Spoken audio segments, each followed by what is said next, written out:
जय हिंद बच्चों मैं अजय कुमार वाराणसी उत्तर प्रदेश से आपके अपने चैनल नव शिक्षण पे स्वागत करता हूं। बच्चों, अटल आवासीय विद्यालय कानपुर का फॉर्म आ गया है, तो पूरी जानकारी इस वीडियो में देने जा रहा हूं। इसके पहले बच्चों बताना चाहूंगा कि ऑलरेडी काफ़ी वीडियोस बने हुए हैं। आपको बस मेरे जो चैनल है नव शिक्षण को आपको अपने यूट्यूब पर ऐसे लिखना है। ठीक है, लिखने के बाद जो ये लिखा वाला भाग आएगा इसको आपको छू देना है, क्योंकि वीडियोस बने हैं और आपको जानकारी इसके मिल नहीं पाती बच्चों। ठीक है, और मैं लाइव क्लास भी स्टार्ट करने जा रहा हूँ। ठीक है, तो उसको भी आप देखते रहिएगा, आपकी तैयारी फ्री में यहाँ होने वाली है। आपको जाना है बच्चों इस प्लेलिस्ट पे, ये जो लिखा हुआ है इस पे आपको जाना है। जैसे आप छुएंगे तो अटल आवासीय 2025 की प्लेलिस्ट आपको दिख जाएगी। और सिलेबस मैंने कई बार बताया हुआ है, नवोदय का मैच करता है, लेकिन काफी प्रश्न अलग आ रहे हैं। ठीक है, तो आज आपको एक नया वीडियो भी मिलेगा मैथ्स का, जो कि आए हुए प्रश्नों को मैंने दिखाया हुआ है, तो उसको आप जरूर देख लीजिएगा। कक्षा 6 और 9 का ऑलरेडी पहले का भी बच्चों बना हुआ है। ठीक है, तो उसको मैं दिखा दूं। नीचे की तरफ जाएंगे आप, तो ये देखिए, ये वाला जरूर आप देखिएगा। ये बच्चों के इंटरव्यूज हैं। ये 3 बच्चे विद्या ज्ञान में पढ़ रहे हैं, ये अटल आवासीय में है, ये बच्चा नवोदय में पढ़ रहा है। तो इनके आप इंटरव्यूज जरूर देखिएगा, कैसे इन्होंने तैयारी की थी। ठीक है, साथ ही साथ नवोदय या सीएचएस की आप तैयारी करें तो उसकी भी जानकारी बच्चों यहाँ मिलेगी। यहाँ देखिए, ये हल प्रश्न पत्र है, अटल आवासीय विद्यालय ठीक है, हल प्रश्न पत्र है। और ये व्याकरण है जो कि आएगा, इंग्लिश और हिंदी ग्रामर, इसको आप जरूर देखिएगा। आपकी तैयारी होगी। देखिए, ये है आपका 2024 मतलब पिछले सत्र का ये वीडियो बनाया हुआ है एडमिशन के लिए। तो इसमें सब पूरी जानकारी है, और जो पेपर आया उसको भी सॉल्व करके मैंने यहाँ पर डाला हुआ है। ठीक है, तो ये आप देख सकते हैं कि हल प्रश्न पत्र 2023 लिखा हुआ है। तो इससे जाकर आप और वीडियोस देख सकते हैं। नीचे की तरह जब आप जाएंगे, क्योंकि नवोदय के पैटर्न पे बच्चों कॉन्सेप्ट जरूरी है, रटना नहीं है, आपको समझ के चलना है। ठीक है, तो नीचे की तरफ आप जाएंगे, देखिए 25 वर्षों के आए हुए प्रश्न, पूर्ण संख्या के सबसे ज्यादा प्रश्न इसी से आते हैं। भिन्न अंक की अगर आपको कुछ भी समझ नहीं है तो ये वाला वीडियो, फाउंडेशनल वीडियोस देख लीजिएगा। ये देखिए, भिन्न पे आधारित 25 वर्षों के प्रश्न, गुणज और गुणनखंड के प्रश्न, तो सब यहाँ पे नीचे की तरफ दिए हुए हैं।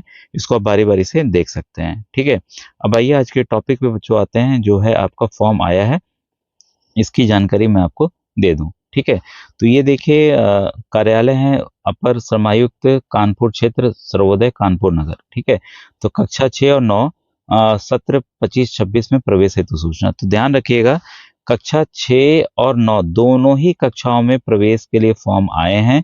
11 के लिए नहीं आए, कई बच्चे 11 के लिए पूछ रहे थे, 11 के लिए नहीं आए हैं। ठीक है, तो जो बच्चे इस समय कक्षा 5 में पढ़ रहे हैं वो 6 का फॉर्म भरेंगे, और जो 8 में पढ़ रहे हैं वो 9 का फॉर्म भरेंगे। जो ऑलरेडी पढ़ रहे हैं 9 या 6 में, उस फॉर्म को नहीं भर पाएंगे।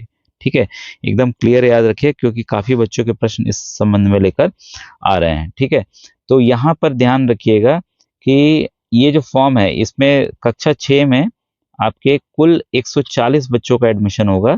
ठीक है, जिसमें 70 बालक, 70 बॉयज और 70 गर्ल्स, 70 लड़कियां रहेंगी। वैसे ही कक्षा 9 में भी यही चीज है। ठीक है, तो ये क्लियर हो गया। अब यहाँ पर देखिए, जो पॉइंट दिया हुआ है इसको समझिएगा। अभ्यर्थियों से आवेदन पर आमंत्रित किए जाते हैं कानपुर मंडल के समस्त जनपदीय श्रम, जिला प्रोबेशन, बेसिक शिक्षा अधिकारी, जिला विद्यालय निरीक्षक कार्यालयों में निःशुल्क प्राप्त किए जा सकते हैं। तो बिना पैसे के आपको ये फॉर्म मिलेंगे। ठीक है, अगर आपको बहुत ज्यादा समस्या हो तो आप जिले की जो एनआईसी की वेबसाइट है, देखिए कानपुर नगर की kanpurnagar.nic.in, कानपुर देहात की कानपुर देहात.nic.in, औरैया.nic.in, कन्नौज.nic.in, इटावा.nic.in, फर्रुखाबाद.nic.in। तो ये इतने जिलों के बच्चे इसका फॉर्म डाउनलोड कर सकते हैं और आप इस फॉर्म को भर सकते हैं। ठीक है, और पूर्ण रूप से जो आवेदन पत्र है ये ऑनलाइन, ध्यान रखिए, कई लोग पूछें सर ऑनलाइन लिंक दीजिए, तो ऑनलाइन बच्चों फॉर्म केवल उपलब्ध है, भरना आपको पेन से लिख करके और उसको जमा खुद जाके करना है। मतलब ऑफलाइन ये फॉर्म भरे जाएंगे। आखिरी तारीख आपकी 22 जनवरी 2025 से शाम के 5 बजे तक।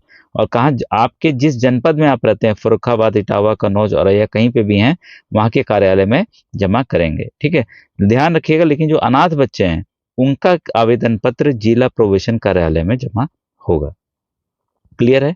अब देखिए, आवेदन प्राप्त करने की तिथि दिनांक 30/12 से 20/1 तक आप कर सकते हैं। ठीक है, तो आखिरी तारीख थी, तो 30/12 से मतलब आज से ही आप फॉर्म जमा कर सकते हैं।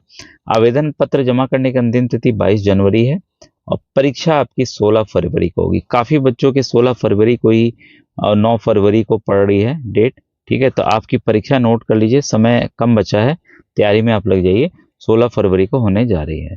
अब कौन कौन बच्चे फॉर्म को भर सकते हैं, इसको क्लियर कट आप पढ़ लीजिए। ठीक है।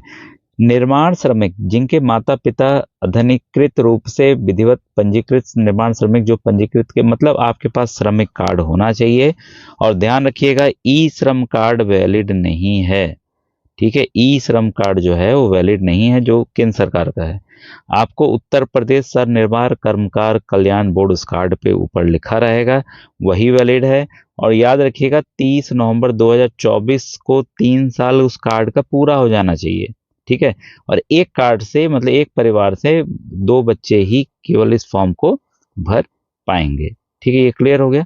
अब देखिए अनाथ बच्चे, कौन से अनाथ बच्चे? वे बच्चे जो कोविड से अनाथ हुए हैं, जिनका महिला और बाल विकास कल्याण विभाग में पंजीयन हो या मुख्यमंत्री बाल सेवा योजना हेतु सामान्य योजना है जो उसके लिए पात्र हैं, तो वो बच्चे इस फॉर्म को भर सकते हैं। तो यही केवल 3 क्राइटेरिया है जिसके आधार पर फॉर्म भरे जा सकते हैं। उम्र देख लीजिए, कक्षा 6 के बच्चों के लिए 1 मई 2013 से पहले आपका जन्म नहीं होना चाहिए और 31 जुलाई 2015 के बाद नहीं होना चाहिए। दोनों डेट इसमें शामिल हैं। वैसे कक्षा 9 के लिए 1 मई 2010 से पहले और 31 जुलाई 2000 पहले के बाद नहीं होना चाहिए। ठीक है। और ये मैंने पहले ही बता दिया, कक्षा 5 में बच्चा पढ़ता रहेगा, 9 के लिए बच्चा कक्षा 8 में पढ़ता रहेगा। आरक्षण देखिए किस आधार पर है। यहाँ पर जो आर्थिक रूप से कमजोर है यानी कि ईडब्ल्यूएस कैटेगरी के लिए 10% है, 27% अन्य पिछड़ा वर्ग के लिए, 21% अनुसूचित जाति के लिए, 2% आपका अनुसूचित जनजाति के लिए है। ठीक है। अब इसके बारे में देखिए, जो मुख्य आकर्षण हम लोग काफी बार बता चुके हैं, बेहतरीन विद्यालय सरकार द्वारा बनाए गए हैं और इसमें लड़कियों के लिए अलग हॉस्टल है, ध्यान रखिएगा। आधे लड़के आधे लड़कियां रखे जाएंगे। और ये अभिलेख आप ध्यान रखिए, अभी समय काफी है, जो अभिलेख नहीं बने हैं उसको तुरंत आप बनवा लीजिए। ठीक है। जो अन्य क्वेरी हो, इसके अलावा कुछ और विशेष जानना हो तो आप श्रम विभाग जाकर पूछ लीजिएगा। निर्माण श्रमिक होने की दिशा में अद्यतन नवीनीकृत निर्माण श्रमिक कार्ड, जो आपका श्रमिक कार्ड है उसका रिन्यूअल होता है हर एक साल। अगर नहीं कराया हो आपने गलती से तो उसको करा लीजिएगा, मान्य है, कोई दिक्कत नहीं होगी। अभ्यर्थी के जन्म प्रमाण पत्र की प्रति, तो अगर आपका जन्म प्रमाण पत्र नहीं बना है तो जरूर बनवा लीजिए ग्राम प्रधान सेक्रेटरी के माध्यम से। अगर आप शहर में रहते हैं तो आप वहां नगर निगम का जो कार्यालय है, पार्षद होते हैं, उनके जरिए बनवा लीजिएगा। अभ्यर्थी का आधार कार्ड की फोटोकॉपी लगेगी, जाति प्रमाण पत्र की फोटोकॉपी लगेगी। ठीक है। कक्षा 5 और 8 की अंक तालिका होनी चाहिए। ठीक है, ये है। फिर आर्थिक रूप से कमजोर हैं तो उसके लिए भी आपको ईडब्ल्यूएस सर्टिफिकेट देना होगा। अब देखिए परीक्षा में क्या आएगा।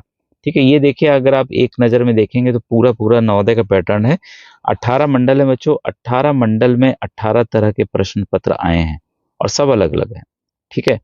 और बेहतर तैयारी के लिए आप राघव प्रकाशन की किताब अगर आप लेना चाहें ले सकते हैं। ऐसे वीडियोस के जरिए भी बच्चों आपकी फ्री तैयारी हो जाएगी। अगर आपको अभ्यास करना है और सवालों को जानना है तो ये राघव प्रकाशन की किताब है, तो आपके आपके शहर में भी मिल जाएगी। बस दुकानदार को बोल दिया हमें राघव प्रकाशन की किताब चाहिए अटल आवासीय वाली, तो आपको मिल जाएगी।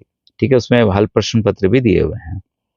यहाँ पर देखिए, मानसिक क्षमता के 40 प्रश्न, अंगणित के 20, भाषा के 20, कुल 80 प्रश्न 100 नंबर के, और 2 घंटे में आपको पेपर हल करना है।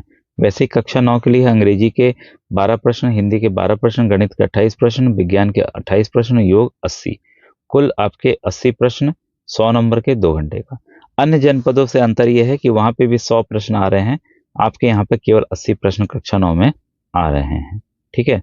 अब देखिए यहाँ पर ध्यान दीजिएगा कि परीक्षा की अवधि केवल और केवल आपके 2 घंटे की होगी और दिव्यांग छात्रों को अतिरिक्त समय दिया जाएगा। ठीक है। और एक प्रश्न जो है 1.25 नंबर का है।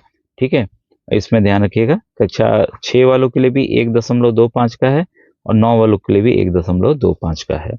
ठीक है। अगर आपको कोई समस्या आ रही हो तो आप ये दिए गए नंबर हैं, इस पे आप संपर्क कर सकते हैं।